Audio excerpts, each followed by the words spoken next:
Olá! Bem, hoje a gente vai mergulhar fundo em fragmentos de um clássico, né? Um clássico absoluto da nossa literatura. Vidas Secas, do Graciliano Ramos.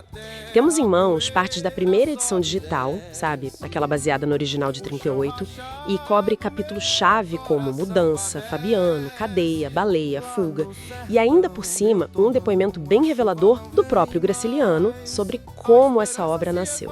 Exato. É um livro que marca a gente, né? Demais.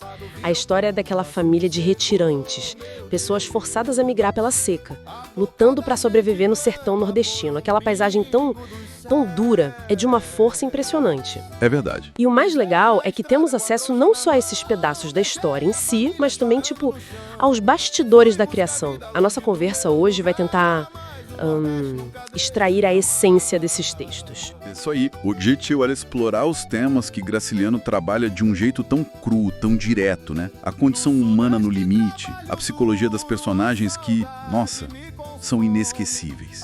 E claro, o estilo dele. Único, enxuto, quase cortante. O desafio é entender, a partir desses capítulos e do depoimento, como ele constrói essa narrativa tão potente sobre resistência, injustiça e a busca por dignidade mesmo que mínima. Perfeito.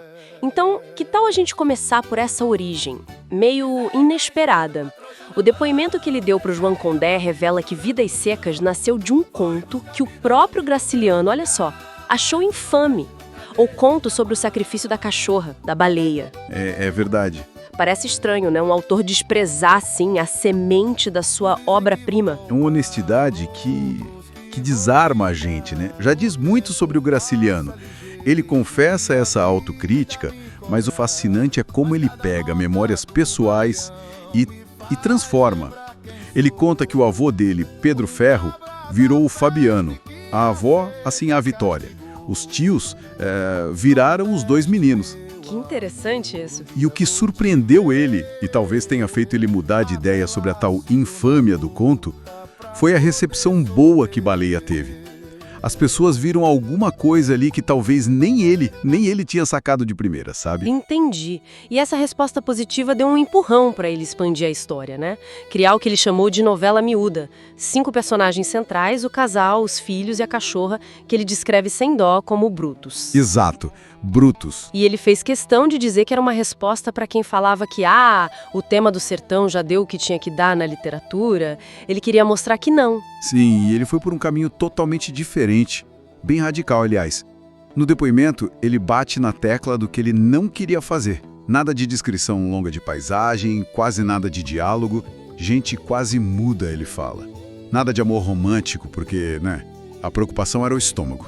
A fome falava mais alto. Exatamente. Ele queria fugir do clichê, sabe? Do sertanejo que fala bonito, das queimadas gigantes, das cenas de folclore.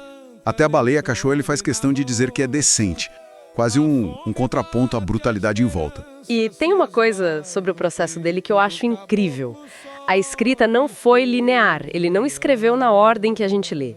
Pois é. Eram outros, tipo Sim, a Vitória, Cadeia, e o último capítulo, Fuga, só foi escrito em outubro. Puxa, isso não diz algo sobre a própria natureza fragmentada da vida deles? Uma vida aos pedaços entre uma crise e outra. Com certeza. Essa construção, assim, meio quebrada, começando justamente pela morte da baleia, que é um momento de dor profunda, né? Parece que espelha a própria estrutura da vida deles, que não tinha nada de linear, era imprevisível. A sobrevivência mandava no ritmo, não um calendário certinho. É como se a forma do livro refletisse o caos da existência que ele estava mostrando. Leva a gente direto para os capítulos que marcam o começo e o fim dessa jornada que a gente tem aqui. Mudança e fuga. O começo, em Mudança, nossa, é de tirar o fôlego. A família exausta, ele chama de os infelizes, se arrastando naquela planície vermelha, a caatinga, aquela vegetação seca, cheia de espinho, toda esturricada, ossada no chão, urubu voando, a descrição do cansaço físico, da fome, a gente quase sente. É brutal. E os detalhes marcam, né? Assim, a Vitória carregando o filho e o baú, o Fabiano quieto, sombrio, o menino mais velho chorando de cansaço, a baleia toda curvada de fome. Sim. A ameaça do Fabiano pro filho, quase animal. A menção ao papagaio que eles comeram na véspera, um detalhe que diz tudo sobre a fome deles. Terrível. E a morte mais um pouco. A água ruim que eles acham no rio seco. E aquela imagem final do Fabiano vendo umas nuvens e já sonhando acordado em ser vaqueiro de novo, a família com comida, a caatinga verdinha, um contraste que dói com a realidade deles. E quando a gente chega no último capítulo, que temos fuga, a gente percebe que o ciclo meio que se repete, mas talvez com uma coisinha diferente. A seca aperta de novo, a fazenda não dá mais e eles decidem ir embora outra vez. A saída de madrugada, em silêncio, ele compara com um negro fugido, reforça essa ideia de estarem à margem, né? A urgência, a bagagem, a ordem da marcha, é quase um espelho da primeira cena. É um eco, sim. E a ambivalência do Fabiano fica muito clara ali. Ele tem um apego àquela terra, mesmo não sendo dele, mas a necessidade de sobreviver grita mais alto. E a conversa com a Sinhá Vitória sobre o futuro é um ponto-chave, né? Ir para o sul, para o desconhecido, quem sabe uma cidade, os filhos na escola. É o fio de esperança ali, É. mas misturado com o medo danado do que eles vão encontrar, sabe? O risco de se perderem ainda mais, de não pertencerem a lugar nenhum. O ciclo de esperança e desespero continua, mas fica a pergunta, será que dessa vez vai ser diferente?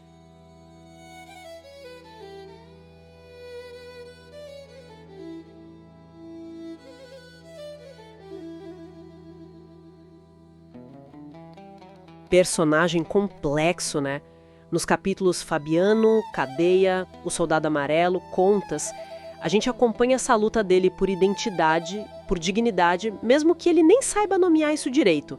A forma como ele se vê é muito forte. Você é um bicho, Fabiano. Tem quase um orgulho na força física, mas ao mesmo tempo uma resignação profunda. Exato. Essa autoimagem de bicho reflete não só a vida dura, mas principalmente a falta de palavra, né? De articulação. Isso deixa ele vulnerável socialmente.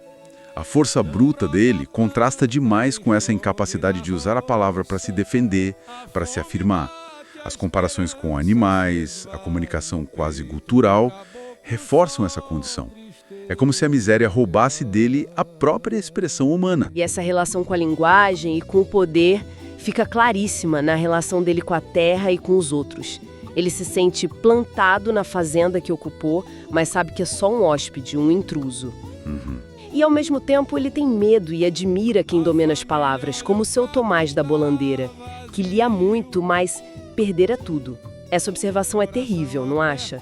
Parece dizer que saber muito pode ser inútil ou até perigoso para gente como ele. Sim, é uma visão bem amarga. O saber formal não adianta nada contra a força bruta da exploração ou da natureza. E essa impotência vira violência no capítulo Cadeia. Aquela ida à feira, a recusa em comprar o querosene ruim, aí vem o soldado amarelo, a perda no jogo que era roubado, a prisão sem motivo, a surra. A angústia do Fabiano está nisso. Ele não consegue entender nem reagir. Por que tinham feito aquilo? A falta de palavra desarma ele completamente. Mas lá dentro da cadeia ele se revolta, né? Pensa que o soldado não era governo de verdade, era só um amarelo, um fracote, um cara ruim. Sente raiva de si mesmo, por ser bruto, por não saber responder. Sim, a raiva ferve ali. O desejo de vingança cresce, mas ele se contém. Aquela imagem dos cambões pendurados ao pescoço, falando da família que depende dele, é de uma força. O peso da responsabilidade segura ele, né? É uma imagem poderosa. Simboliza o fardo, a opressão que ele carrega. E essa tensão entre a revolta e a contenção chega ao auge no reencontro com o soldado, lá no capítulo O Soldado Amarelo. Ali, no meio da caatinga, sozinho com o cara, Fabiano tem a chance da vingança física. Ele sente o impulso de matar, mas hesita. Ele percebe o medo do soldado, a covardia. E aí vem a frustração. Exato. A frustração por não conseguir agir, por se sentir ainda mais lascado, mais miserável que o próprio opressor. É devastador. A conclusão dele, governo, é a aceitação, resignada, uma ordem que ele não pode mudar.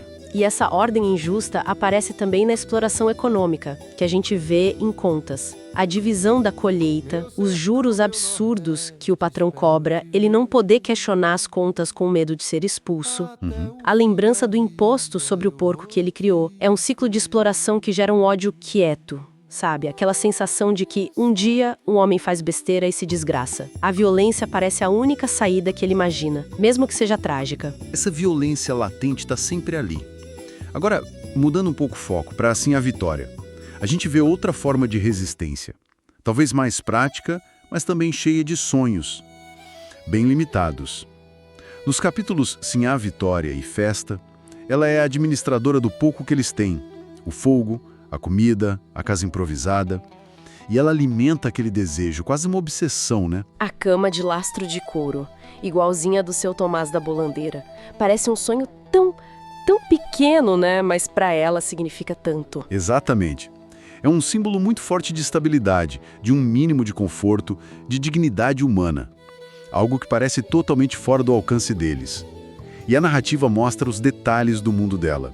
A irritação com o jeito do Fabiano, o trabalho consertando a cerca, a angústia com os sinais da seca, a lembrança do papagaio comido que ela associa com a comparação infeliz que o Fabiano fez dos sapatos dela. É verdade, tem essa associação. A superstição da cusparada no chão para adivinhar o futuro. O jeito firme com os filhos, safadinhos, porcos. Ela é a âncora prática da família, né? E aí dá a festa de Natal na cidade, no capítulo Festa. Deveria ser um respiro, mas acaba mostrando ainda mais como eles não pertencem àquele mundo civilizado. As roupas apertadas, a vergonha do Fabiano no meio da multidão, o estranhamento dos meninos com tudo aquilo. É um retrato da exclusão social, né?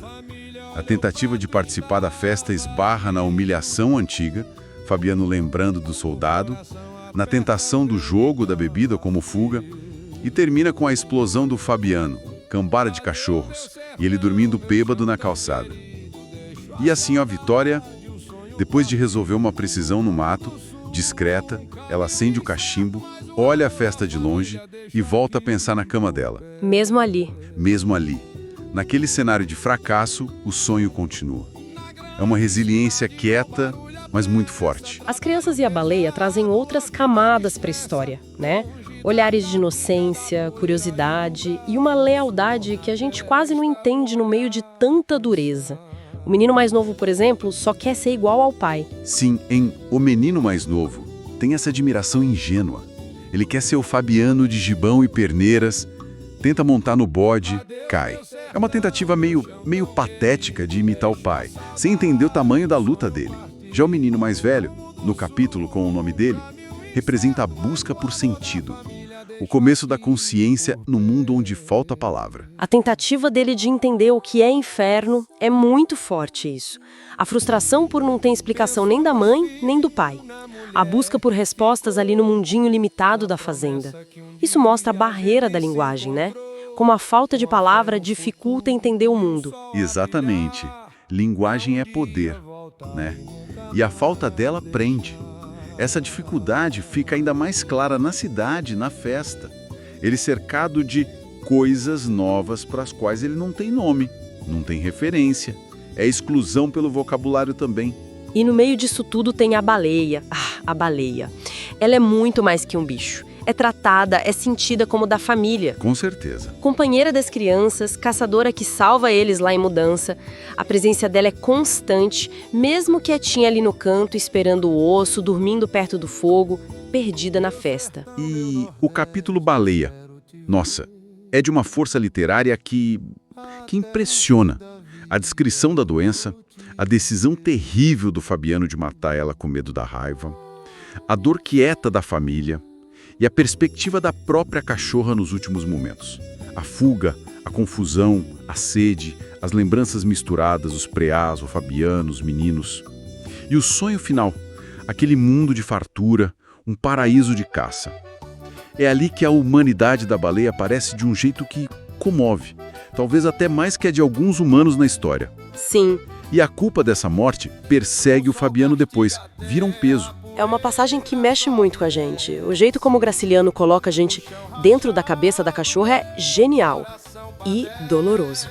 E essa relação tão próxima com o animal contrasta com a visão da natureza como um todo, que no livro é implacável. Sem dúvida, a natureza não é só cenário, não. É força que decide, é um ciclo de extremos. A gente vê isso bem no contraste entre inverno e um mundo coberto de penas. Em inverno, a chuva traz alívio, promessa de pasto, de vida, mas traz também o medo da enchente, da destruição. Aquela cena da família em volta do fogo, Fabiano contando história para espantar o medo, é quase ancestral. E as crianças percebem a mudança de um jeito bem sensorial. O barulho do rio, o coachar dos sapos, a lagoa cobrindo os currais de brinquedo que eles fizeram na seca. A água que salva é a mesma que pode destruir. Exato. E a trégua é sempre curta. Em um mundo coberto de penas, a seca volta a dar sinal com a chegada das arribações, aquelas aves que migram. A frase da Sinhá Vitória é certeira e assustadora. Aves matarem bois e cabras. A imagem do mulungu seco coberto de pena é um presságio ruim. E o Fabiano fica impotente diante daquela praga. Caça as aves por pura necessidade, para ter o que comer na fuga que já está chegando. A natureza dita as regras, indiferente, muitas vezes cruel. É a confirmação de que o ciclo de sofrimento está recomeçando. A natureza, em vidas secas, é essa força gigante que molda a vida deles, que impõe limites brutais para a sobrevivência e para os sonhos. Bem, a gente percorre um caminho em tanto por esses fragmentos de vidas secas, hein? Desde a origem surpreendente do livro, passando pelo ciclo de fuga e retorno, a luta interna do Fabiano, a resiliência da Sinhá Vitor, os olhares das crianças, a humanidade da baleia, até a força implacável da natureza. A visão do Graciliano Ramos é dura, não tem concessão. E a força da narrativa está justamente nessa economia, sabe? Nessa ausência de enfeite. Pouco diálogo, descrição objetiva, foco na psicologia fluida das personagens, na sensação quase física da miséria e da resistência também. A animalização constante não é só um jeito de escrever, é uma metáfora exata da condição social e existencial a que são reduzidos. Para terminar, fica uma provocação, né? Baseada naquele último capítulo, Fuga, a partida para o sul, com aqueles planos meio vagos de uma vida diferente na cidade, os filhos na escola. Será que isso representa uma chance real de quebrar o ciclo? Ou é só mais uma ilusão? Mais uma etapa na vida de quem parece condenado a ser sempre o outro, o excluído, não importa para onde vá. O que essa obra diz pra gente sobre a condição humana, sobre a linguagem e sobre a teimosia da esperança, mesmo lá no fundo do poço? É a grande questão que o Graciliano deixa no ar, né? E que continua ecoando. A esperança é frágil, talvez. Talvez até fadada ao fracasso, mas ainda assim é o que move eles. Talvez a maior força de vida seca seja essa: mostrar a capacidade humana de seguir em frente, de sonhar com uma cama de couro ou com palavras novas, mesmo quando o mundo parece só oferecer secura e silêncio. A imagem da minha véia e dos filhos que me chamam, o suor que me escorre, rega um chão diferente.